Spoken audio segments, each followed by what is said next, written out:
Yeah, Terry, true. Terry, I'm going to get to you in just a second about, I want you to tell us about the 3% rule. But before I do that, I just want to kind of sort of prime some thinking for people. Bobby, in the past few years, USA Triathlon has completely switched its priority in recruiting elite athletes in order to try and train people to become Olympians. Can you tell us a little bit about that shift in recruiting and why?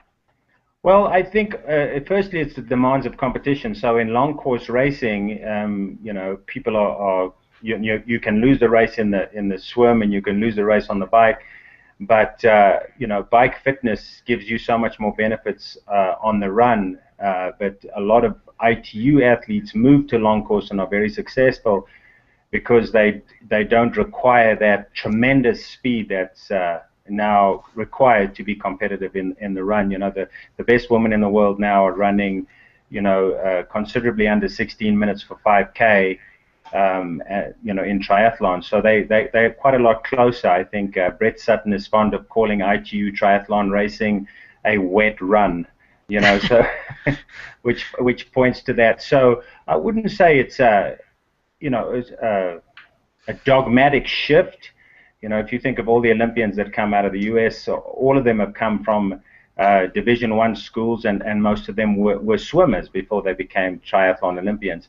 But Mm-hmm. with the ascent to the top positions of runners like Alistair Brownlee, Javier Gomez, and Gwen Jorgensen and Non Stanford, it's very, very clear that very, very high run credentials that are sufficient to place athletes in the top ranks as runners are now required, whereas the swim needs to be of a very high standard, but would be considered adequate when compared to high-level open water swimmers or high-level pool swimmers. For Mm-hmm. example, Alistair Brownlee would have been 12th on the U.S.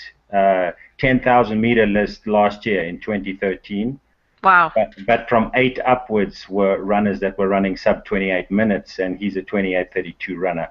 So Uh-huh. it's starting to become very much more run focused, and in other words, runners have to come into the sport at a very high running standard already, Mm-hmm. because they can hope to maybe become a little bit better as runners.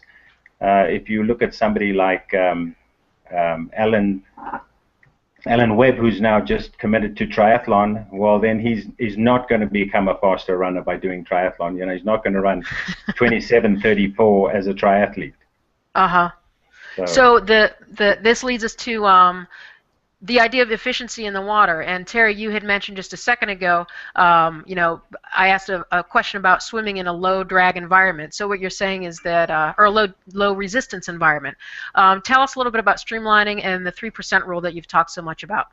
Yeah, well, the reason, I think one of the reasons that there is such a huge increase in energy cost for very small increases in swimming speed is the inherent inefficiency of humans. We're terrestrial mammals, after all, and swimming is an aquatic activity. So the typical human swimmer has been found to be only 3% energy efficient. In other words, 3% of our energy goes into locomotion, and 97% is diverted in wasteful ways.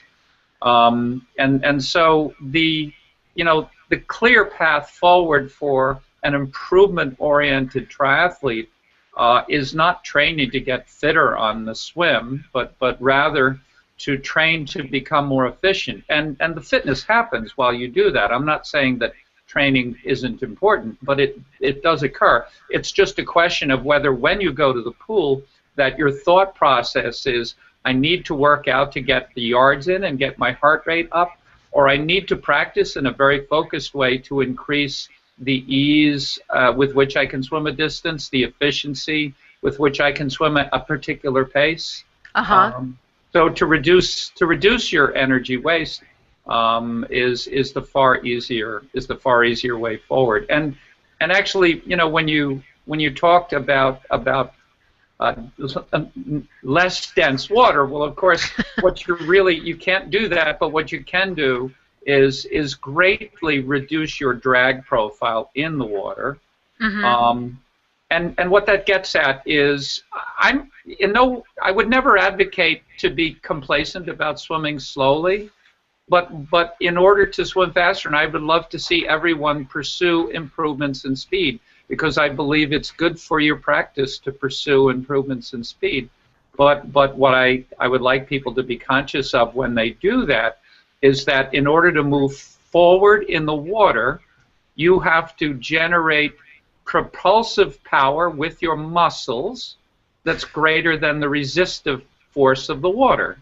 All right?